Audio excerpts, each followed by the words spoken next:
Hi there, everyone. My name is Margaret, and I'm part of Refersion. I'm so happy you are here joining us today. For those of you that may not be very familiar with Refersion, we are an affiliate platform that allows merchants like yourselves to easily track, manage, and grow their performance marketing all in one place. So today, thank you for joining. We're going to be speaking about uncovering influencers' pivotal role in beauty and fashion's acquisition playbook. So we're sitting down with the experts today. So here they are. I want to do a quick introduction. So let's see who we have here. We have Paige. So Paige, give a little wave if you can, is from Dallas, Texas, and she attended college in Utah. I hope she is a skier. And she's now working in Salt Lake as an affiliate assistant marketing person there for Babe Lash, who is one of our merchants at Refersion, and she's been there for 2 years. So thank you so much, Paige. We'll talk with her in a second. And I was going to say next to her, but now we're all virtual, right? So we have Laura. Laura, hello. And Hello. Hello. Laura is the founder of Daisy Dupes. If you're not familiar, Daisy Dupes, she's the woman behind. She's a stay-at-home mama with a love for sharing her favorite finds with other moms and other women who also want to shop mindfully and enjoy quality.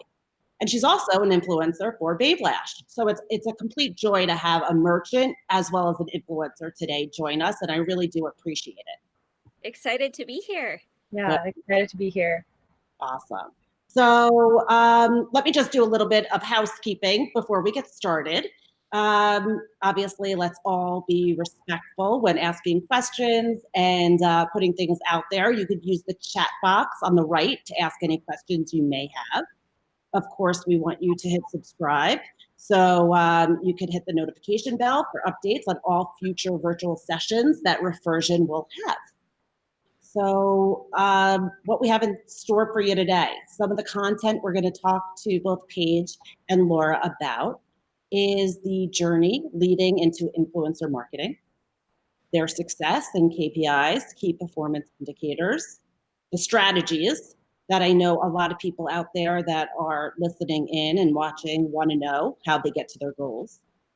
The strategies, also the future. What does the future hold? It's been very, what do I say, strange for the last few months. What's going on? Yeah, right? Very strange. Very strange.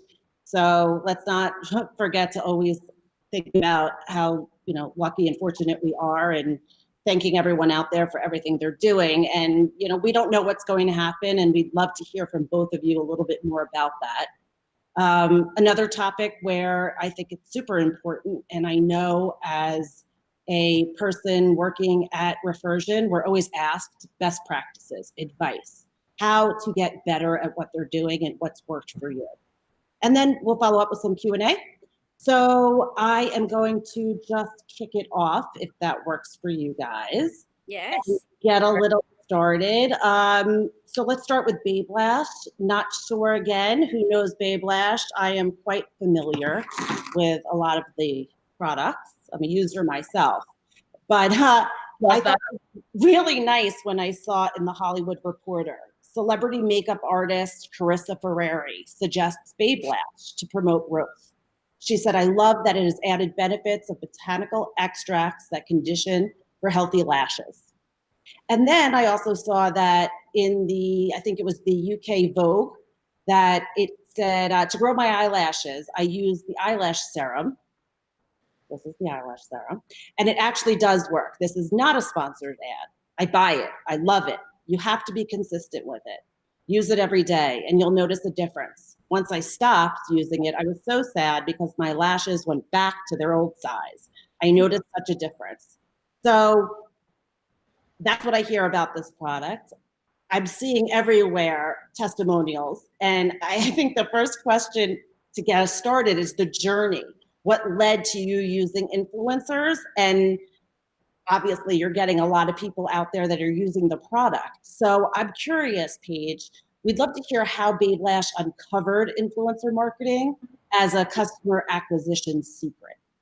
For sure. So, well, first, I want to start out by saying thank you, Margaret, and the Refersion team for having me, and Laura. She is the best. But yeah, so our journey to influencers started with a brilliant colleague of mine who was working on a million things and influencers just kind of on the side. And this time last year, our CPA or cost per acquisition for an influencers for the month of August went down to like $11, which in months past was a lot higher. So that was when we kind of saw the light of influencer marketing.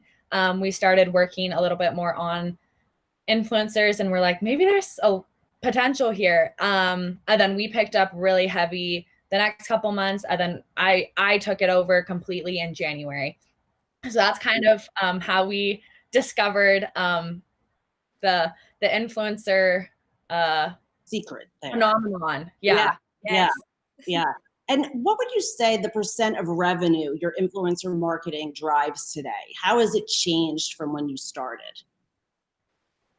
Yeah, so that's a good question. So the percent increase of influencer revenue from last year, the last 2019 first 6 months to 2020 the first 6 months is up 260%. So we have grown a lot as a brand, and we've grown a lot in our influencer marketing space. So before it was about 20% of our revenue, and now it's bringing in about 30% of our revenue month to month. That's insane. That's great to hear. Yeah. And Laura, let's turn to you for a bit. What drove you to want to collaborate with Babe Lash in the first place? Because I want to know this too. Yeah, right. We all want to hear, because if you guys check out Laura's site, she has lots of fashion, lots of beauty tricks. So I'd love to hear a little bit more about how you got involved with Babe Lash. Absolutely. So when I first started and I didn't have very many followers, a brand, which I won't be specific, reached out to me for their eyelash serum. And it was more than triple what Babe Lash was. And so while I appreciated them reaching out to me, I knew that it wasn't on brand for me to be soliciting something that was that expensive, right? Because I'm all about, I mean, unless I find that it's splurge worthy. But something I always talk about is to get the dupe, you don't always have to pay full price. You're not, just because it's expensive doesn't mean it's the only thing that'll work, right? Mm-hmm. And I actually used Babe Lash in years past, so I reached out to them and I just was like, hey, I didn't have very many followers. What? The best kind of influencer that reaches out to us. Yes, because I didn't have that many followers yet. And so I was just kind of nervous about it, but I was like, hey, I'd love to share your product. I don't know if you have an affiliate program. I don't know what you've got, but I'd love to share. And so it was awesome because originally we just kind of did like a product exchange for marketing. And it works out well because when I get on my stories all the time and I get on just to say hello or to talk about deals I found, I get questions like, oh, what lipstick are you wearing? Oh my gosh, your eyelashes look amazing. What do you use for your eyelashes? And so it just comes naturally for me to say, oh my heck, Babe Lash. I love Babe Lash, and I have a discount code for you if you use my link. And so it went so naturally for me, and my followers have used it and loved it as well. So when they come to me and they get that discount code, it just brings extra sweetness to the deal. That's great. And I was going to ask what the perception of your personal brand, how it's changed or how it's been impacted, but obviously it's all flown pretty nice together because your followers are liking the fact that you probably brought that to them. 100%. I get so many people that even like friends and family that haven't just followed me on Daisy, that have known me personally, that have started using Babe Lash and love it because they saw on me, which that sounded so cocky. I did not mean it so cocky. No, they don't sell itself. Your lashes sell themselves. Yeah. That's great. That's great. So I think what next people really want to know about is your KPIs. What are you measuring? What is the key performance indicator for Babe Lash? What are you seeing out there? Yeah. So I do want to start by saying I think that this looks different for everyone. And one size does not fit all. That has been like my number one lesson with influencer marketing. Like what works for me, the general layout that I have might work, but you have to kind of find what works for you and your brand. Good point. Yeah. So for me personally, I watch our CAC very closely. I have a certain number that I like to keep it under. And as time goes on and our influencer program becomes more robust, it actually gets lower and lower, which is a really cool to follow, and is down from $11 from last August. So that is something I make sure to follow. The next thing that I follow is our AOV and make sure that it's not significantly lower than what our Shopify AOV is. So, and because we are giving Laura, Daisy Dupes, a discount code. So we don't want to see that they're only buying one product, but that we give them a discount and they buy our last serum and something else. They feel like they're having a discount. So that's something I watch really closely and keep an eye on. And then the next thing that I really look at is our new customers that we're bringing in, because it's great to have any of our influencers have kind of a fan customer base that is always using Babe Lash, and those people are really, really important to us. But there's kind of like a funnel of like what your influencers are doing for you, and they're providing awareness. And anyways, as they go down the funnel, you want to make sure you're still bringing in new customers, especially in like the last serum space that is kind of exploding, and a lot of different brands are coming out with them. We want to make sure that we're getting those new customers and people know about Babe Lash. So that is another KPI that I look at. Really, well, not a KPI, I guess, but just something I look at. And then I'm just kind of a nerd, and I like to I obviously use Refersion. So Refersion comes in real time. And so I'm kind of always watching our sales in Shopify, and I'm watching our sales in Refersion. And I know, like, I just follow the sales all day. I'm like, oh, we're at, this number in Refersion, and we're in this number, like we're bringing in 50% today, or we're bringing, if it's a low day, I'm like, oh, we're only bringing in 20 or whatever it is. But it's fun to follow because I don't know, I'm just like in between meetings and I'm like, right. oh, another sale. This is a lot, right? But yeah, there it means something. So yeah, for sure. That's great to know. And Laura, can you tell us a little bit about what you use to determine what's performing and how it's performing? Absolutely. So, sorry, did I cut you off? No, not at all. So, I mean, number one is how my followers react to something, right? My followers, my friends, my family. If I get a lot of comments back, if I get a lot of questions, I know that it's something that they're interested in. And so that's number one. Number two is by my Instagram information, like my Instagram analytics. So like by how many swipe ups I'm getting, by how many, what posts are producing better. And then finally we did just see that, or I just got access to Refersion, right? Not too long ago. And so now I get to see how many sales are coming in as well. And I notice that whenever I share about it, there's always that spike, right? That because I'm putting it out there. And my followers grow, I mean, daily. Daily, I'm getting more and more followers. So I like to share often because it's still new faces seeing this, that maybe they haven't seen it before, or not knowing that I have a coupon code, or not knowing that this product is available and it's affordable. That's great. That's great.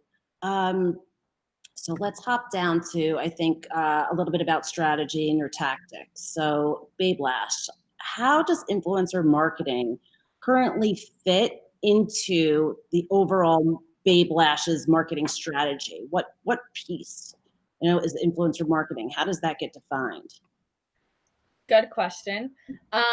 I would say our influencer marketing is a pretty big initiative. I would say that a year ago, it wasn't as much on our radar, as we didn't really, it's a new space, but an old space. And it's hard to get into, I think, sometimes, to kind of like really know if this will work, if like the effort and time we put into it will work. But now that we've really it's been a huge initiative for us, especially the past 6 months, and especially with everything going on, and bringing in 30% of our revenue, and this Babe Lash, the brand, growing pretty rapidly. It's one of our top initiatives. As any sale we have, any promotion we have, we make sure that our influencers' discount codes are able to be used during those sales, because we know that they're bringing in a lot of eyeballs, they're bringing in a lot of sales. So our influencer marketing, along with our organic social, are probably some of the most important things and involved in our marketing strategy. We like hearing that at Refersion. We do too. And can you reveal how the program is structured? I can't reveal all my secrets. I'm just kidding. I'm just kidding. It's not a secret. So first and foremost, I said this before, I'll say it again. What works for me might not work for you.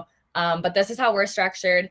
We rarely ever do paid post or flat rate paying. We feel we have experienced and seen that it's a low return for the influencer and it's a low return for us. It doesn't feel authentic. It doesn't feel real. The more I work with influencers, the more I realize that, I mean, they want, you know, an engaged audience. They want to be authentic. They want to be real. So to pay them to make one feed post saying, hey, this is a lash serum, and them to have never used the product doesn't really do anything for them.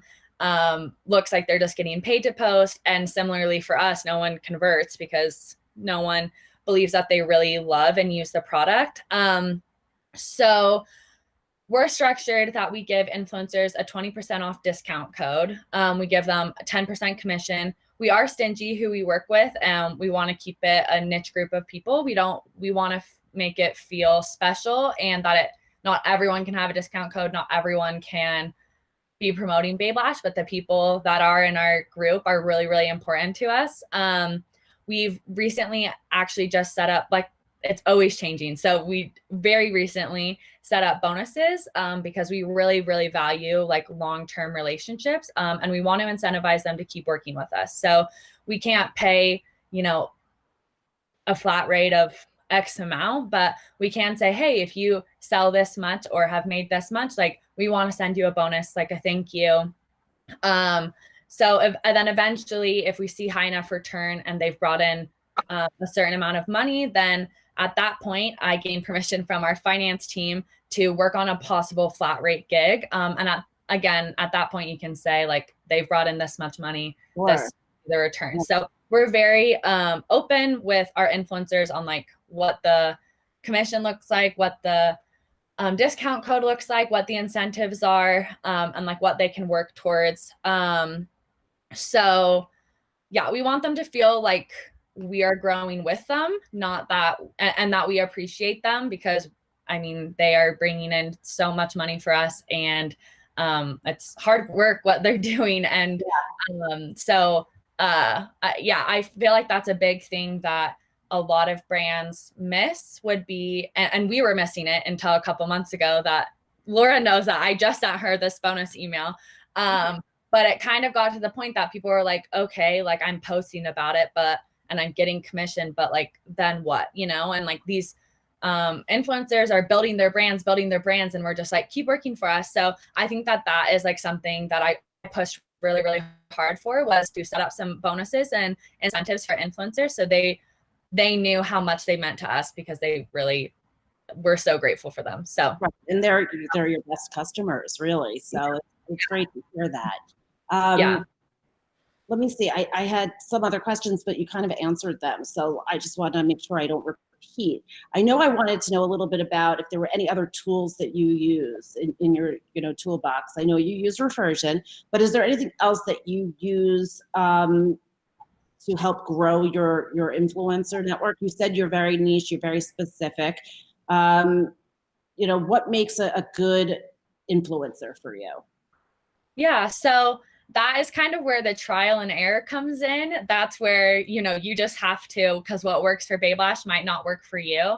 So I would say, one, our organic social presence does bring in people, because the more we grow on our organic social, the more exposure and eyeballs we have. Next to that, we do reach out to, I would say, 50-ish influencers a week on average. We've tested everything from, the dog mom Instagram account to the fashion, beauty, style blogger. And we have had an array of results. We have found that for Babe Lash specifically, discount accounts such as Daisy Dupes, Instagram does really well because people are wanting to find a good discount. They're wanting to find a good deal. For Babe Lash is the most affordable lash serum on the market. And to give everyone an insider secret, almost all lash serums work pretty comparably because they all have a pretty similar active ingredient. So for that, it's a pretty easy selling point to say, hey, they work really similarly, almost exactly the same. Sometimes not. It depends on the person. We're like, you'll have the same results. Just kidding. So it's a really good selling point for those discount finders. They're like, oh, it will do the exact same thing and it's way more affordable. So those accounts do really well for us. We have actually some physician's assistants and nurses that do really well for us, just because it is, I think usually they're obviously talking about medical things. And so for them to bring in a cosmetic is something different and something refreshing, I think, for their followers. We have some home decor accounts that do really well for us. Again, the same thing, because I think they're talking about home decor, and then they're like, hey, this is my favorite lash serum. But again, this kind of goes back to, we don't want to just work with someone because we're paying them, or, because of they have X amount of followers that seem appealing to us. It's like, we really want to work with people that love our product and use our product and have like a testimony of our product. Because the people that love our product do love our product, but if they're not using it, how are they supposed to sell it to their followers? So that's something we feel pretty strongly about. And so in reaching out to these influencers, we'll, offer to send them some product. But then we follow up with them in about 6 weeks, because it takes 6 to 12 weeks to see results, and then say like, hey, have you seen results? And if they haven't used it, if they don't like it, that's fine. But if they're like, oh my gosh, I love it, they generally ask to be an affiliate or work on something with us because they know how well it works and it sells itself. Like Laura's lashes, look at them. They're amazing. And do you do anything? I mean, it's great. We heard Laura reached out to you. She was already a customer. Do you do anything currently to leverage that with engaging your current and potential customers? With people that have already used Babe Lash? Yeah, so already your customers that are already in your database you're working with, do you then reach out to them and try to leverage them to become an influencer? For sure, yeah. And we've tried to pull from them and reach out to them. Sometimes they're interested, sometimes they're not. For the most part, they are. So yeah, we've leveraged anyone who uses our product and loves our product and wants to share that. So great. So next thing, we come to the future. So the future, what is the future for all of us? Schools are starting. Who knows if school's starting? Holidays are coming, and believe it or not, it's August, and soon, before we know it, there's going to be Black Friday, Cyber Monday. I know, we're planning for it. It's like crazy. So this is like, I would say, uncharted territory for everyone. And it's not just for all of us. We don't know what it's going to be. We don't know how to plan. So I was curious for preparing for this. Normally people would prepare. They'd have a lot of inventory in stock. They would know what to do. How is Babe Lash preparing for this? Another good question. So honestly, we're preparing like normal. I think we actually had a marketing meeting yesterday and we are kind of talking about like how we work as a team and what we're going to do as a marketing team to help each other. We're working from home until the end of this year, which will be I've been working from home since March. So anyways, we kind of talked about the theme of pivoting fast. When COVID hit, like that came out of nowhere. We had sales, promotions, like we had to move them all around. We weren't going to post a sale when there was a global pandemic. Like, there's been a lot of recent events around human trafficking and BLM, and those things you can't plan for. You don't know when they're happening, but you need to be in tune with your customer base. You need to be in tune with the world, honestly, and act accordingly. So as of now, we are planning as, a big Black Friday, and we hope a ton of customers will come, and we hope that it's something that is more successful than the year prior. But that being said, like, you don't know what's going to happen. There's elections going on. There's a lot going on right now. So I think that you plan for what you can and you hope that it works. But if it doesn't, you need to be able to pivot fast and be ready for whatever the world wants to throw at us right now. So yeah, a lot has been thrown at us. So that's great advice. And Laura, as an influencer, how do you prepare your content to be maybe different for Black Friday, Cyber Monday? Yes. So it's been interesting. Since the pandemic, I actually, like, the months of March and April were my highest commission like months I've ever gotten, because Mhm. people are shopping at home. So many retailers are doing so many sales because they know that people are shopping from home. There were so many free shipping deals. There were all these things. So people are shopping, and I think they will continue to shop. Um, so I agree with Paige, where I'm going to continue feeling out my audience, feeling out the world, feeling out, you just have to be in tune and aware of everyone and everything that's going on. But honestly, I'm kind of planning for it the same. Like, I plan on, there's going to be a lot of deals, there's going to be a lot of sales, which there are every day that I share. And so Black Friday, though, I'm super stoked to see what the Babe Lash sale is. I can't wait to see what the deal is. I know it's back and forth, so I'll let you know when I know. Okay. So maybe the elephant in the room, TikTok. Everyone talks about TikTok and what's going on, and the idea of it maybe shutting down. So, in the US, I'd love to hear both your point of view on that. What your thoughts are. Do you find it something that, is going to affect you? Is it something you're not even giving thought to? I'd love to hear from both of you, whoever wants to go first. Paige, Laura? you go. Okay. You're like, no, you. No. So I find TikTok's virality aspect incredible. I think that it is an amazing platform. It's kind of uncharted territory. Well, everything is at this point, honestly. But that platform itself is pretty, you just don't really know. So I'm not entirely sure how to plan with TikTok, but I think it's the same thing for Black Friday. I'm just acting like it's happening. I'm giving it my best effort, and I'm going to hope for the best, and I'll pivot really fast if need be. We have done some TikTok initiatives. We're at like 10K followers on TikTok. I think that we have about 5 million views on the Babe Lash hashtag. And I think that for us, it has very directly attributed to a lot of sales. It's hard to actually directly attribute it, and from what we can find, it's attributing to sales, but it's, again, kind of uncharted territory.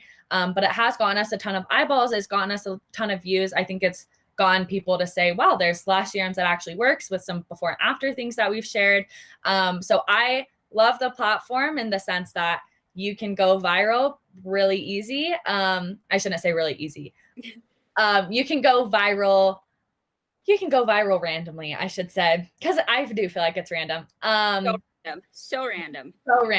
Yes. Yeah. So, and I love that aspect. And for from a brand perspective, I think that's great. And we want eyeballs, and we want people to know about our brand and love our brand and see our brand. But I do know that there's a lot of controversy there. And I know Instagram just came out with Reels, which are almost it's TikTok's identical twin, honestly. So that might be something we quickly pivot to. It's kind of a decision that I'm currently trying to make. But I think Reels, TikTok, who knows what comes next, are great platforms and fun to be on. And again, Black Friday related, I'm just going to keep planning like it's happening. And if it's no longer happening, it's no longer happening. So Pivot the word of the day. Laura, anything that you had to add to that on TikTok?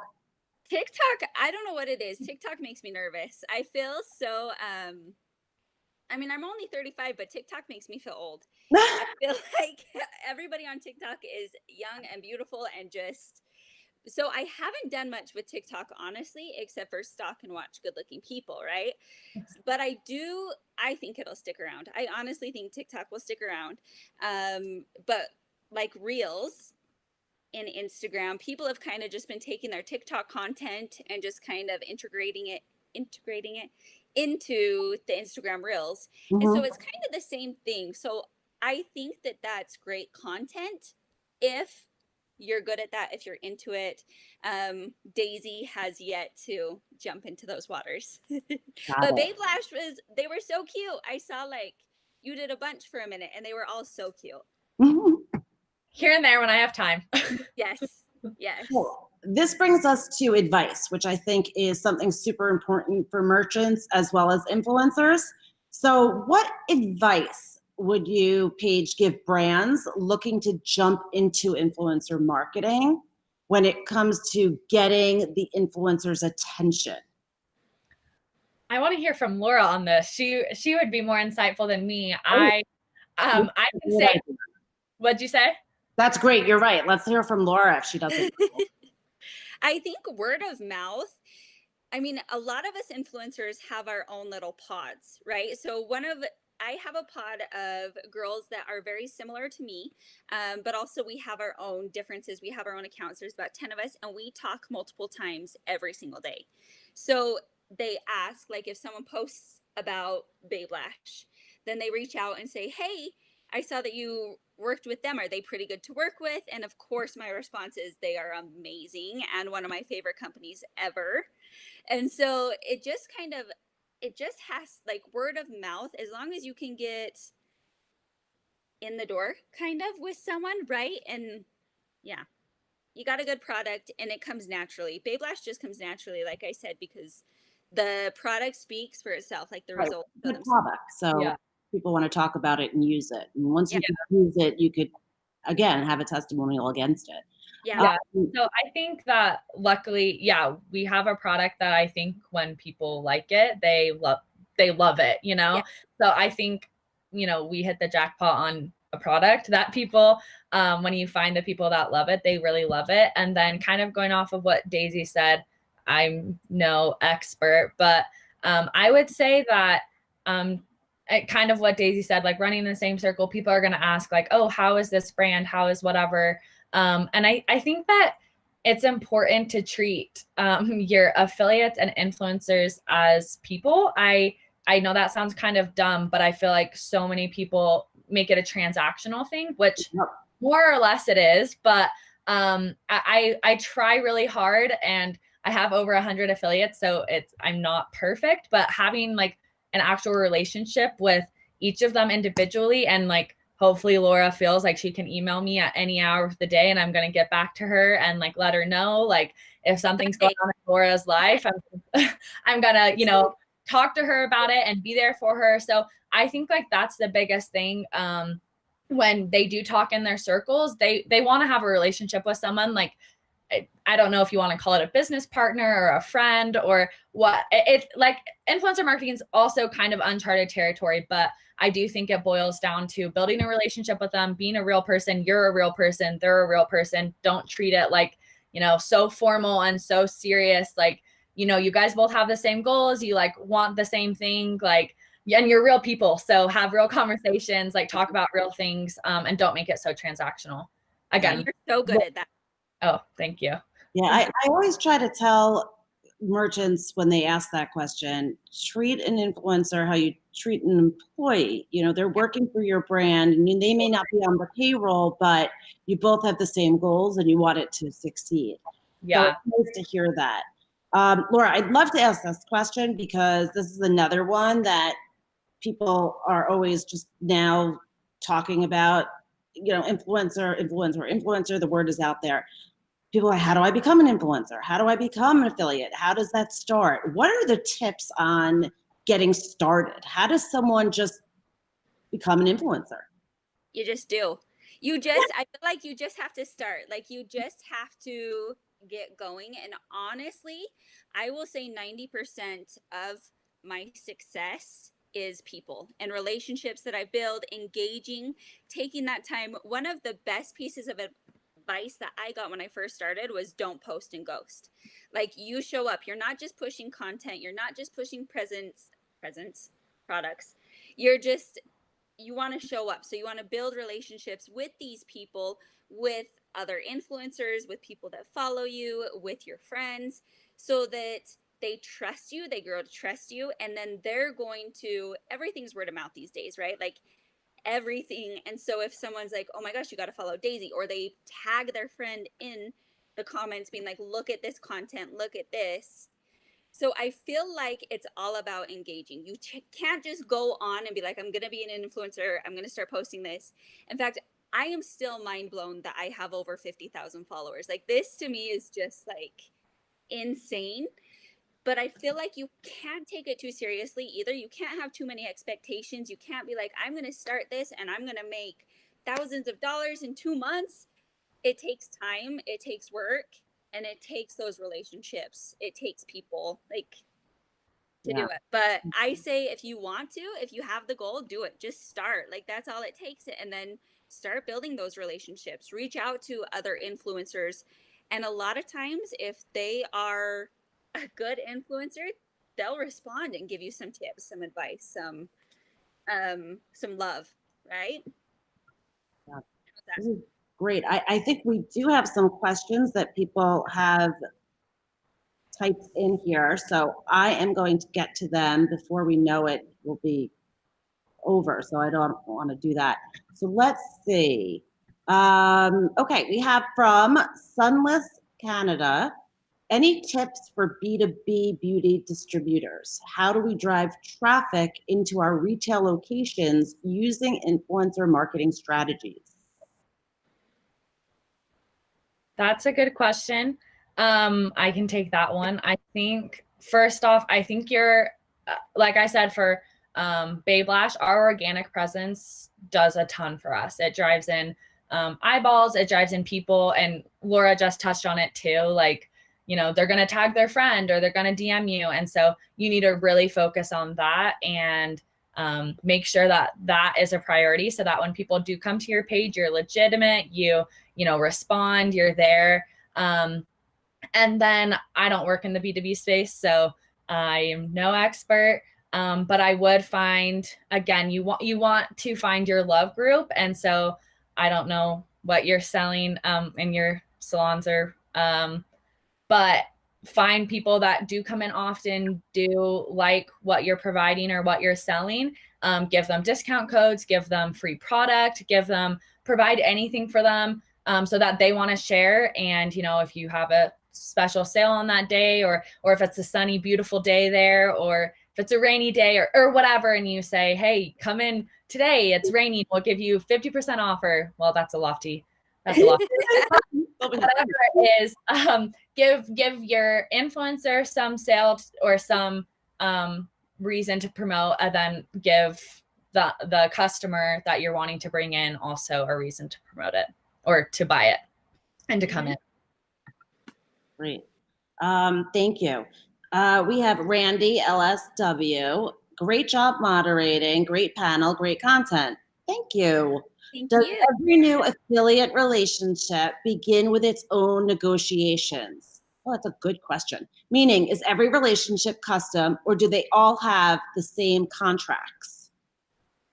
So that Laura can speak to her other experiences. For us and for me, I think it's really important to be consistent and open and honest. I think that we have, like I said, we have a 20% off discount code, 10% commission, and that's basically streamlined. That's what everyone gets. There's bonuses. So obviously, you know, if Susie brings in $10, she's not going to hit that bonus. But if Sam's going to bring in, you know, she'll get that bonus. So, and that's kind of how it's structured. So they're paid differently, but that's based on performance. That's not based on my judgment. There's of course been like a few, top celebrities, really millions of followers that, we do treat differently. But for the most part, I think I like to create it equal and fair, and again, be open and honest with like what to expect from you and, the bonuses and initiatives you set up. Mm-hmm. And I'm going to touch base on this one as well. So I've recently been working with a few more companies on collaborations. And one of the things that is so important to take into account is your engagement rate. So someone could have 100,000 followers and maybe have an engagement rate of 1% or maybe 9%. And they should be, I do agree that they could be paid differently because they have more faces seeing their content, right? Where someone that has, so let me try again. So someone that has more followers and fantastic engagement, it does make sense for them to be paid more because more people are seeing their content, right? So you're getting a wider audience. But I do know some influencers have like a set amount that they charge for collaborations, depending on what it is. With products like Babe Lash or like Tula, I hope it's okay I'm saying that. They do have a commission rate, which is, I believe it's like flat across, but they also give products and they also contribute to like giveaways for me, which is amazing. And so for that, I don't expect to be paid on top of it, right? Because I feel like the products are payment, where some influencers do have that expectation where they deserve to be paid a flat amount on top of that. So I think it's different with everyone, but I do love that Babe Lash is pretty flat across. So like with my group of girls that we always talk to, it's known everybody gets the same kind of thing, right? Got it.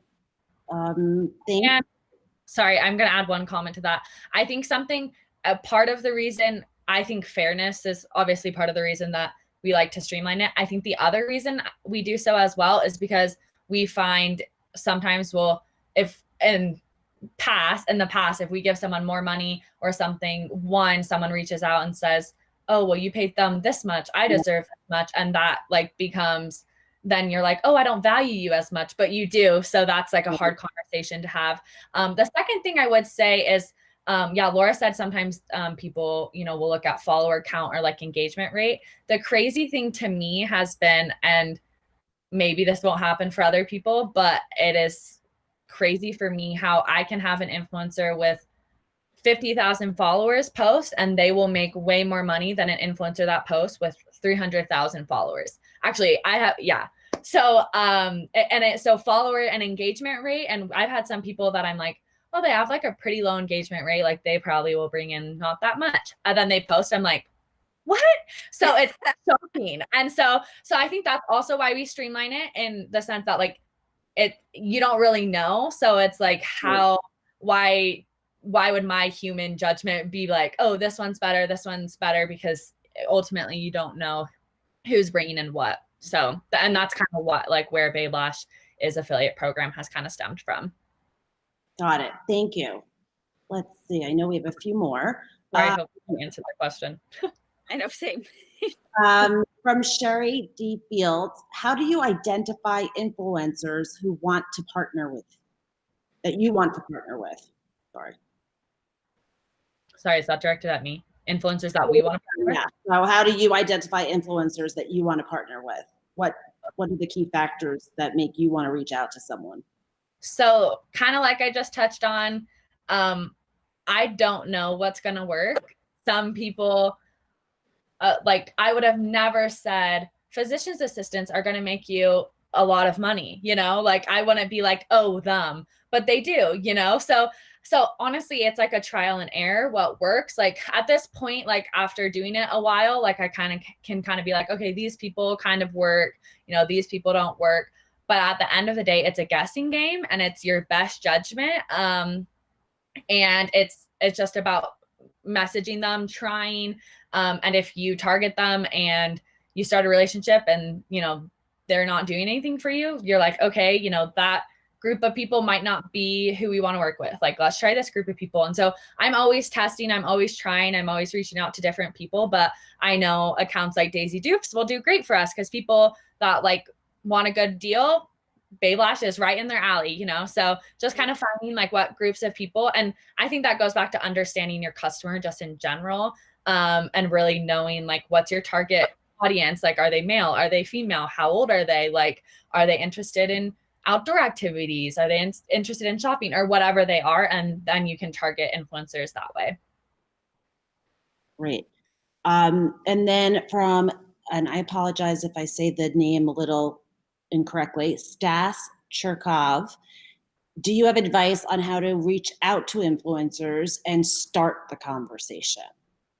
So we learned how you reach out to them or how you find them. When you reach out to them, what are some of the things you might say? Yeah, so I think, and it kind of goes back to like the relationship aspect of it in general. You don't want to be a robot. You're not just a brand. You want to be a person. So I say, and I am a person. So, I say like, hi, so-and-so, and if they're talking about a good recipe, I read their whole caption. I look at the recipe and I say, oh, that actually looks super good. And I'm like, hi, whatever your name is, your chicken nugget recipe looks awesome. I'm going to try it tonight and I better actually try it because otherwise I'm lying. And they do try a lot of people's recipes. And then I say, my name is Paige, because they want to put a brand to a person. You're not just like some random human that they're speaking to.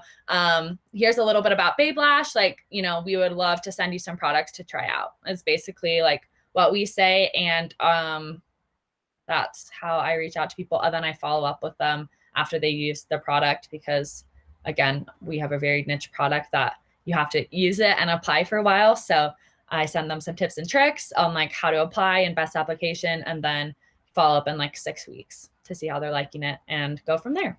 That's and awesome. then at that point, I would see if they want to be an affiliate or see if they're interested or how they like the product. So, you know what? And on that note, Laura, I assume there's many people who reach out to you all the time. You have a lot of followers. What, if anything, and I don't want to throw you off guard, but what might stick out to you if someone emails you or messages you? Because maybe you do check all your messages, but what would be something in the past that sticks out that makes you say, oh, I want to work with that person? Yes. Yep. So I think the personal, right? The personal like content being like referring to part of my content, right? Not just being a robot, not just copying and pasting the exact same email that they're sending to every single person. That means a lot to me. Also, if they follow me, I am so much more likely, like especially with smaller companies, I am so much more likely to give them a chance to listen to them, to really go and look at their product and see what they have if they follow me, if I recognize their page or their product. But again, also, this sounds, I don't want this to sound entitled, but maybe in the email as well, I like to know, what are you doing for me? So, hey, I love your page. I love this. I think we would do really well together if I sent you this product. And then if you like it and you promote it, not just assuming like, hey, let's work together. Totally. I like that. Sorry, go ahead. No, you.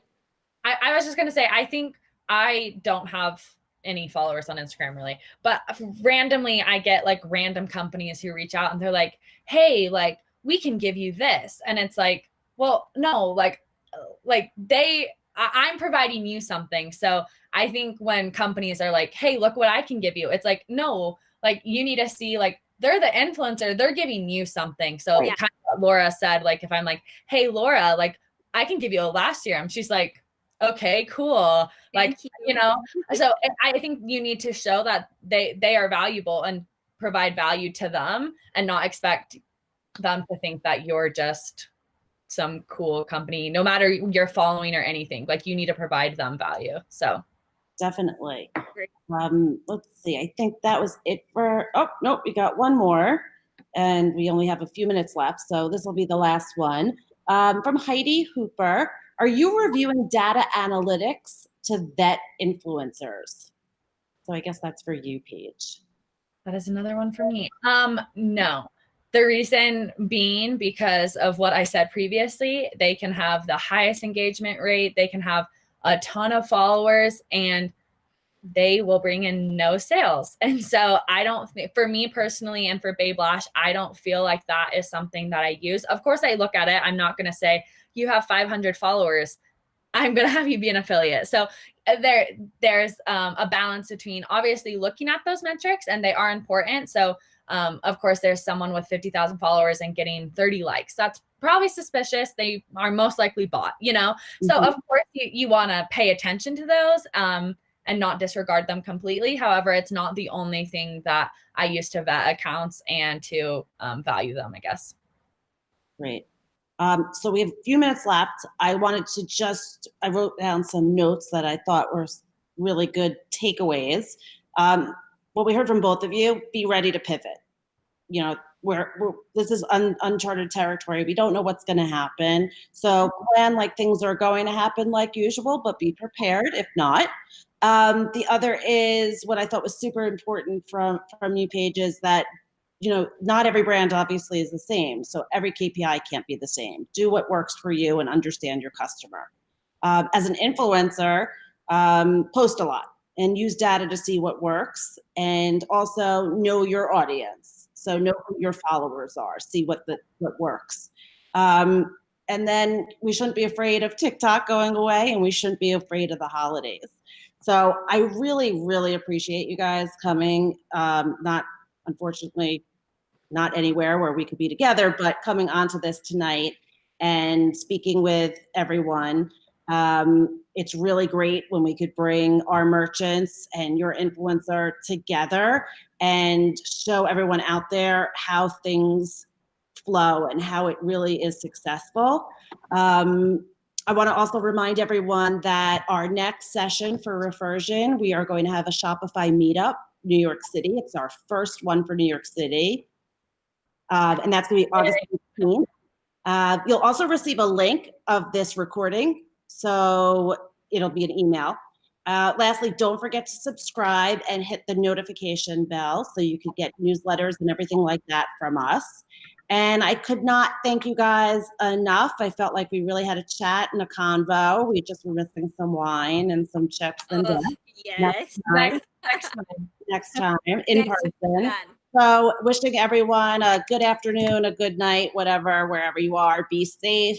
Refersion thanks you again. And we look forward to working with everyone in the future. If you have questions, you could always go to refersion.com. If you have questions for Laura or Paige, you could also reach out regarding questions to myself and respond to the email that will be sent to you. So there'll be some contact information.